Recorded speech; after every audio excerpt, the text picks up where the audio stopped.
Boa tarde, eu sou Antônio Caetano, você está no Café nas Nuvens e este é um vídeo depois de muito tempo sem gravar, não é? Ah, eu fiz até algumas pesquisas sobre alguns assuntos, meio que ensaiei, vamos dizer assim, alguma coisa, mas, não sei, me deu uma. Tem sido um período meio estranho para mim desde dezembro, quando eu comecei a mexer aqui no meu computador, criei um servidor, aí agora, mais recentemente, depois de 3 meses, brincando de ter um servidor doméstico, descobri que aquilo estava me saindo muito mais caro do que eu imaginava, né? Em termos mesmo de consumo de energia, né? Aí mudei toda a configuração, mudei a configuração do meu desktop, uh, mudei algumas configurações de hardware, sabe? Fiação que estava velha, enfim, eu mudei muita coisa, inclusive coisas que eu precisava comprar, mudei a maneira como eu estou abordando o meu problema de coluna agora, sabe? O que me levou a comprar algumas coisas necessárias. Então está sendo um tempo de muita mudança, reconfiguração. E uma das coisas que me ocorreu foi pensar: será que eu ainda tenho alguma coisa para dizer? Será que eu ainda tenho alguma coisa para escrever? Como eu devo ter dito, né, eu devo ter publicado algum vídeo aqui contando que eu disponibilizei uma opção de livros meus, né, para download gratuito lá no meu site, no Café nas Nuvens, né? E estou fazendo outros, alguns textos também antigos, esses nunca viram a, a luz do dia, né? Então eu pretendo colocá-los também, transformá-los em e-books e disponibilizá-los, né? E aí fiquei pensando, falei, será que eu tenho mais alguma coisa para escrever? Será que eu tenho mais alguma coisa para dizer, né? Mesmo essa pesquisa que eu andei fazendo em torno de uma questão, por exemplo, da física, que me incomoda muito, e que diz respeito à minha velha ladainha é, contra o idealismo na filosofia, né? Que enfim, há uma interpretação, lá vou eu, então vou contar aí o que eu andei pesquisando. Há uma interpretação muito comum, eu diria até hegemônica, da física moderna, da física relativista e quântica, que diz que que a realidade não é tal qual nós a experimentamos, nós não tocamos os objetos de fato, quer dizer, a sensação de tocar é uma ilusão. Falei, cara, isso é uma besteira, isso é uma bobagem. Ah, mas aí, sabe, me cansa ter que explicar tudo isso de novo, ou pelo menos explicar o meu ponto de vista, por que eu discordo dessa interpretação, que é uma interpretação que você vai ouvir aí de N figuras famosas. O que eu posso fazer? É uma besteira. Quer dizer, é uma interpretação, sabe, de certas equações físicas, elas próprias são soluções. Quer dizer, eu não vou dizer, aí já começa a entrar um pouco indo além do que eu poderia ou deveria, né? Mas eu entendo que uma equação, às vezes, por exemplo, a gente percebe pelos textos que, por exemplo, às vezes um físico ele está diante de um problema, ele precisa criar alguns recursos, introduzir uma constante, introduzir uma variável que estabiliza a equação, né? Ele não sabe muito bem do que se trata aquela constante, né? Mas ela resolve o problema, né?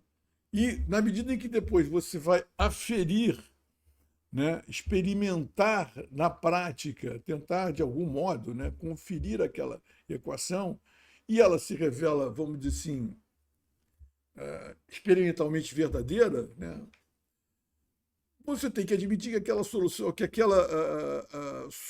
que ele arrumou, quer dizer assim, aquele elemento que ele introduziu, de algum modo corresponde à realidade, né? então a tal constante de Planck, então a não sei o quê. Mas são recursos que, às vezes, mais adiante alguém vai e corrige, né? Acho que o exemplo mais cabal é a noção de espaço e tempo em Newton e em Einstein, né? Quer dizer assim, enfim, mas isso aí já é um outro ponto. A minha questão, quer dizer, que para mim é muito mais difícil de falar. A minha questão é basicamente o seguinte: você tem as equações apresentam resultados, mas as interpretações são mais ou menos livres. Então, a mesma equação que permite a alguns físicos dizerem que a sensação de toque é uma sensação falsa, porque nós de fato não tocamos os objetos não chegam a se tocar, a sua mão não chega a tocar a mesa, por exemplo. A mesma equação que baseia essa, digamos, interpretação, não conclusão, mas interpretação, tá? Ela pode basear exatamente o contrário. Não é? Ela pode dizer assim, não, o que essa equação está dizendo é de que maneira, o que se dá quando tocamos, como é que no nível das micropartículas, né? do microcosmos, como é que o toque acontece. O que é o toque sob o ponto de vista do microcosmo, das partículas mais fundamentais. Então, o que você pode concluir? Você conclui que o que acontece nesse nível é uma interação de campos que se interpenetram, uma troca, na verdade, não, mas na verdade há uma expulsão. Não há uma expulsão, há uma troca, há uma passagem. Na medida em que você move um elétron da minha mão e a minha mão move um elétron do outro lado, isso é uma troca, isso é uma relação, é quase que um trading, quer dizer, é uma relação. Então, isso, na verdade, poderia servir para afirmar a ideia de que tudo é relação.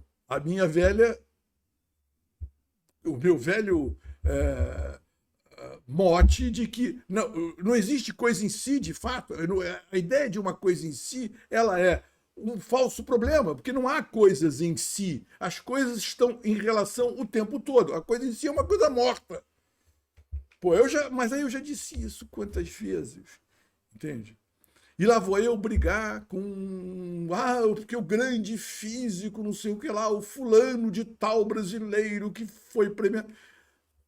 Quem é você? Ai, meu Deus do céu. Aí lá vou eu ter que explicar que, meu amigo, a gente está num campo em que não existe isso. Existem, argumentos, consistência de argumentos, existem conversas. Então, um sujeitinho como eu pode tranquilamente se dirigir ao sujeitão e dizer, olha, eu não concordo por isso, por isso, por isso, por isso. Né? E ele que responda. Né? E eu que me satisfaça ou não. Né? Mas a gente ainda padece do argumento de autoridade, isso só piora na medida em que ninguém mais se aprofunda em nada, tudo se reduz a tagarelices de 10, 15 minutos. Né? Aqui vai demorar meia hora, olha só que estupendo, ele falou meia hora, olha só, sabe? Não dá para nada, sabe? Meia hora de leitura você nem começa. Hoje ninguém aguenta mais ler 20 minutos. Sabe? Às vezes eu penso que nem eu aguento mais. Sabe? Porque nós somos bombardeados com informações de 15 segundos. Segundos. Então, quer dizer assim, cada vez mais a gente está, digamos, submisso aos argumentos de autoridade. Né? E não pode, a gente tem que pensar. Sabe? Então, qual é o meu cavalo de batalha? Sabe? É a ideia de que qualquer interpretação ou filosofia que negue a realidade cognitiva dos sentidos é falsa. E pior do que isso, ela é ela não é só falsa, mas ela é enganadora. Ela responde a um propósito de dominação. Ela é essencialmente ideológica, porque toda vez que eu digo, porque o que há de comum entre nós? Exatamente isso aqui, você me ouve e você me vê. Não é? Ou seja, quer dizer, o que há de comum, o patrimônio inicial dos homens são os sentidos, são os dados dos sentidos que nós concordamos que, a despeito das subjetividades, são comuns, quer dizer assim, são mais ou menos correspondentes, o que eu vejo e o que você vê, né? E o que você ouve. Né? Isso, por outro, a primariedade, que já está em Aristóteles isso, a primariedade dos sentidos como instrumento de cognição, né? Os dados iniciais são dados sensíveis, que podem eventualmente enganar, etc., etc., como já vai dizer Descartes em algum momento. Né? E isso já é sabido também desde os tempos dos gregos, etc. Né? As distorções dos sentidos que são depois corrigidas, etc., etc., pela razão, etc., blá, blá, blá, blá, blá, blá, blá, blá. Isso a gente já sabido. Mas o que acontece? Quando você admite que não há uma contradição, um conflito entre, vamos dizer assim, a razão e os sentidos, entre o corpo e a alma, tá? Você cria, primeiro, uma ideia de igualdade entre os homens, que é justamente o que se quer negar para se poder estabelecer uma justificativa para a dominação, para o poder hierarquicamente definido. Então, quando você diz assim, os seus sentidos são falsos, quer dizer, a impressão que você tem de que você toca alguma coisa, e na verdade você não toca, mas eu toco, porque você não tem a exata percepção, você não tem inteligência para perceber essa realidade, a realidade por trás, tudo é sempre por trás, né? Mas enfim, há sempre algo que está oculto e que nos é revelado por um conhecimento especial, sabe? Isso é gnose. Isso é a velha e boa gnose, que aí divide os homens, os que são capazes de entender isso, os que entendem meia boca e os que não entenderão jamais, e que esses aí estão aí para trabalhar, para nos servir. Então, toda essa conversinha fiada, no final das contas, saibam disso os bambambãs ou não, saibam disso os grandes físicos ou não, saibam disso os filósofos que abraçam essas ideias ou não, só serve a esse propósito de sustentar o poder hierarquicamente constituído. Tá? Quer dizer, a dar a um fundamento filosófico para essa coisa que até hoje nos oprime. Tá? Quer dizer, uma filosofia verdadeiramente libertária e igualitária, ela é essencialmente realista. Ela crê e considera os sentidos como uma parte integrante do nosso aparelho cognitivo. Então, aquilo que os sentidos me trazem são uma espécie de verdade bruta, que pode ser pensada e lapidada pela inteligência, etc., etc., etc., pela atenção, que nunca a razão abre mão, mesmo quando posta à parte, a gente nunca abre mão dos sentidos. Nunca. Nem que seja porque a gente está lendo, sabe? Então, tudo isso, tudo que opõe o corpo e a alma é falso. E aí entendam corpo e alma aí no sentido mais amplo. A matéria e o imaterial, etc. A mesma coisa. Toda filosofia, como tem um senhorzinho aí que eu não gosto de falar o nome de pessoas aqui, mas que vive um espinosista que nega a liberdade. Toda filosofia que nega a liberdade, ela é falsa e é o fundamento ideológico dessa dominação. Tá? Quer dizer assim, tudo que negue a verdade dos sentidos e negue a liberdade humana é pura ideologia, não tem nada de filosofia. Quer dizer, essa é a minha briga sempre. E ela se estende agora, né? Para a física. Quando eu vou lá, ele não, porque o fulaninho disse que a realidade, nós não tocamos. Na verdade, a física mostra. Isso é falso, isso é empulhação, isso é uma mera interpretação. Converse aí com a inteligência artificial, veja o que ela te diz.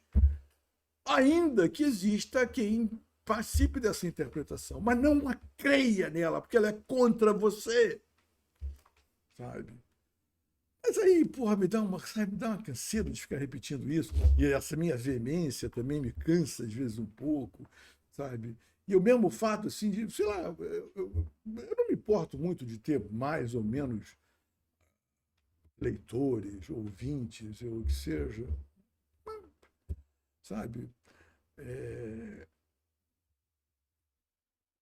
Mas talvez. E eu gosto da ideia que se medo de pessoas ouvirem isso, entenderem e passarem adiante, eu já acho que já fiz um bom trabalho.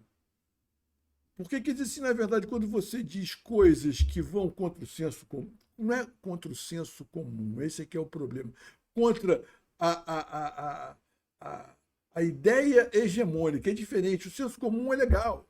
O senso comum, aquilo que a gente tem em comum, que é exatamente contra o que esses idealistas dizem se revoltar, não é necessariamente a ideologia hegemônica. Pelo contrário. Tá? Mas isso também é uma outra conversa. Né? Enfim, às vezes me canso de tudo isso, de ficar falando, repetindo. Aí eu digo, cara, o que, que eu tenho ainda para escrever? O que, que eu tenho ainda para pensar? Até escrevi um texto meio engraçado. Meio metido engraçado, né? Às vezes também me dá essa ideia. Será que eu acho engraçado, mas será que é engraçado? Porra. Falando sobre a capilaridade do Supremo Tribunal Federal. Né? Capilaridade. Porque fala-se muito das capilaridades. E eu entendi capilaridade, né, como o Eremildo idiota do velho Gaspari, no sentido literal. E realmente eu falei, cara, é muito engraçado, né? Que todos aqueles ministros, todos eles têm, ou uma parte deles, ou a maior parte deles, tem um problema capilar. Quer dizer, 2 fizeram implante. Um dizem que usa peruca. O outro, que tido como mais radical, que é muito engraçado. O que ele fez? Ele pegou a calva e raspou tudo. Então, assumiu, dobrou a aposta. Calvo? Não, absolutamente careca, raspou tudo. Os outros 2 fizeram implante, né? Que é uma coisa. Entraram por STF, parece que entrou uma grana, a primeira coisa que fizeram foi botar um implante, né? Dizem, né? Falam que usa peruca. Não sei, tem a menor ideia, que aquele cabelo não é verdadeiro. O que eu acho estranho, porque seria quase que um verdadeiro moicano, né? As avessas, né? E aí você pega. Um outro já tem assim, já é mais jovem, então tem umas entradas muito grandes, então ele usa muita brilhante. Duralex Edilex, né? O cara mete um Gumex e mantém aquele cabelo ali esticadão para trás com aquelas entradas bonitas. Fica tá até bacana, assim. É uma maneira de assumir uma calva ainda inexistente, em obras, né? Em obras. Um outro assume de fato a careca, né? Mas, por outro lado, caiu na tentação de fazer uma harmonização facial. O outro assume mesmo, quer dizer assim, o que lhe sobrou de cabelo aqui na metade, ele penteia direitinho e deixa aqui. E a única mulher, é interessante que a única mulher não tem um problema de falta de cabelo, tem um excesso de cabelo, a ponto de ter 2 cores, que é até bonito, eu acho bonito. Aí é engraçado, né? Você diz, cara, fala-se tanto da capilaridade, né? Das relações. na verdade, é de fato um problema capilar. Dá para você interpretar um pouco da personalidade de cada um ali pela relação que eles têm com o cabelo, né? É um problema cabeludo, né, a justiça no Brasil, né? Aí eu comecei a escrever esse texto, até escrevi, mas falei, falado assim, estava lá, passou aqui, que se dane. Mas também andei, tenho, não consigo evitar, agora são duas ah, assuntos, né, que a gente não consegue evitar, né? Sabe? Que é a eleição no Brasil e a guerra no Irã, né? A guerra de Israel e Estados Unidos contra o Irã, né? E aí é um assunto, sabe, são dois assuntos que eu até prefiro evitar no momento, assim, sabe? Porque primeiro que é muito triste, guerra é uma coisa muito triste, né? E, enfim, e essas eleições serão eleições muito importantes, mas e acaba que, quer dizer assim, a guerra no Irã, de certa maneira, afeta, né, as eleições no Brasil, está afetando e vai afetar. E a atuação de Israel e dos Estados Unidos também, né, porque há um, um certo grupo que se apoia, né, e idealiza, né, a América de Trump e o Israel de Netanyahu, que estão se revelando uma decepção, né, humanitária. Né? Então, isso acaba que não conta a favor, né? Conta contra. Né?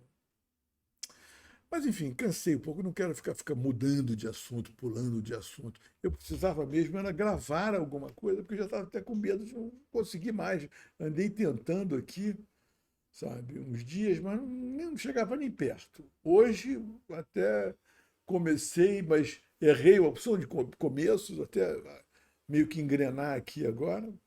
Né? Espero ter falado alguma coisa aqui de interesse, que alguém acabe se interessando em ouvir. Né?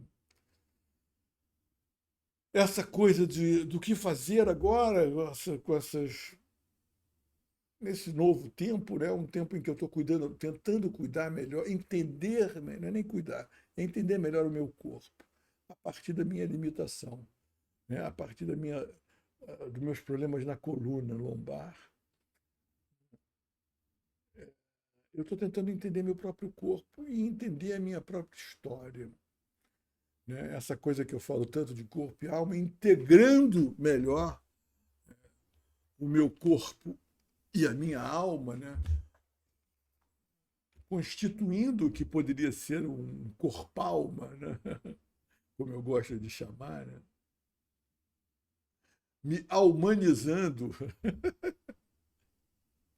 Porque é engraçado, a gente tem um entendimento quase nulo do corpo. Né?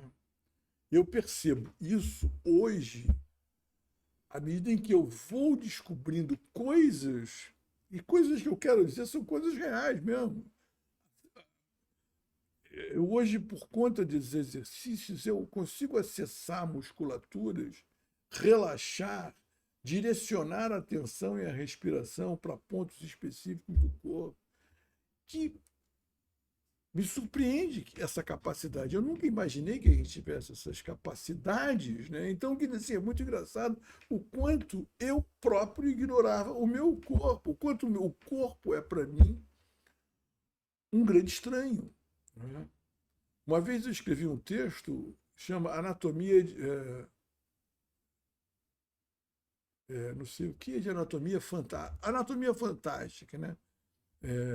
Reflexões sobre a anatomia fantástica, uma coisa assim, agora não me lembro.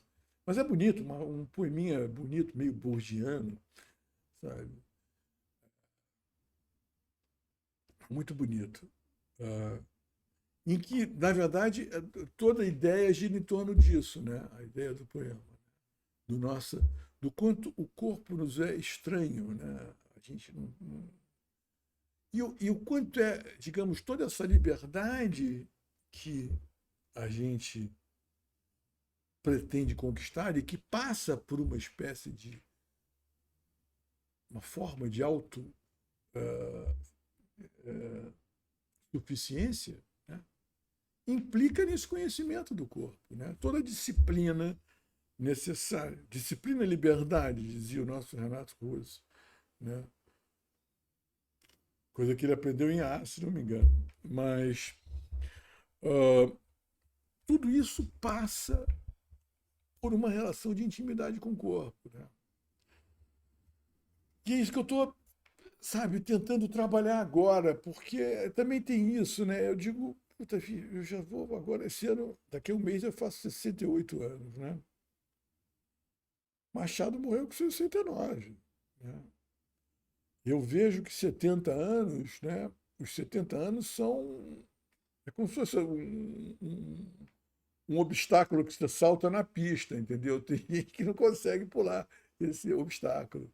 E não é incomum, entendeu? É tão engraçado, né? Pessoas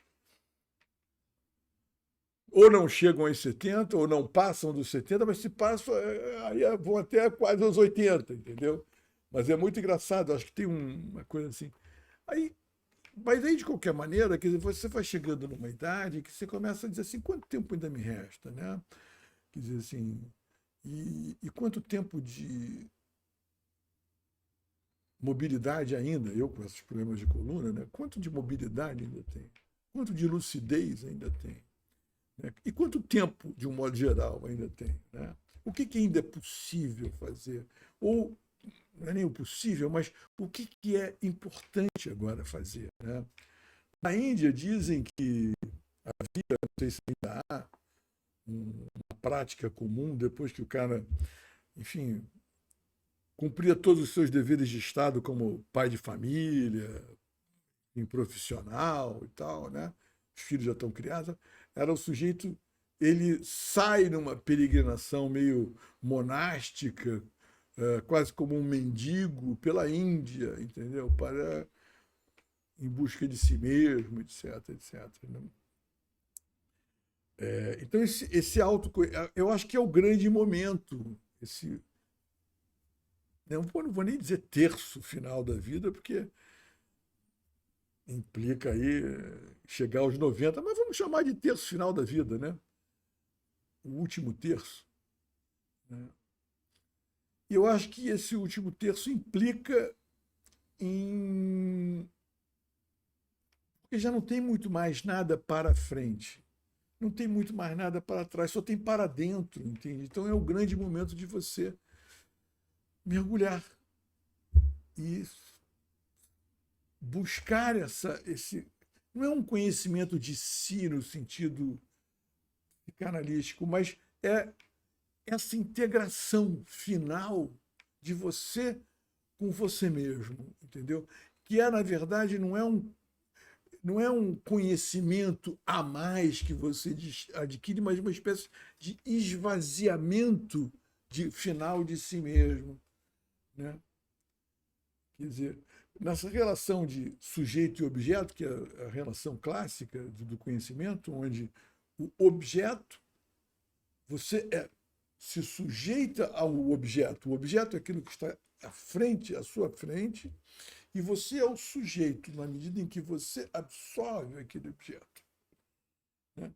Então, quanto menos de si próprio você tiver, né? Quanto menos preconceitos você tiver, mais você é capaz de se sujeitar ao objeto que você está observando. Mais amoroso é o seu olhar. Entende? Porque essa relação de sujeito e objeto é uma relação essencialmente amorosa, é uma relação baseada em atenção, que é outra coisa que eu vivo repetindo. Porra, o que é amor? Amor é atenção, né? Dá para medir. Dá para medir o amor. O amor é atenção dedicada. Só isso. Quem ama, observa. Quem ama, cuida, nesse sentido. Mas é isso, já falei muito, estou feliz de ter conseguido falar, já está escurecendo, né? Tomara que eu desencante e volte a escrever. Eu ia dizer, eu volte a gravar esses papos, que para mim são muito bons, sabe? Eu espero que para algumas pessoas, as poucas pessoas que talvez consigam assistir até o fim, também seja, né? Já fico feliz se tiver 2 ou 3 pessoas que, puta, que legal que ouviu o que esse cara disse. Já estou, para mim já é o suficiente, né? Então, se você é um desses, por favor, aí deixe dar um like aí no final, só para eu saber. Em geral, vocês podem olhar na lista, tem 2, 3 likes. É isso. Tá bom? Beijos. Espero poder dizer estou de volta.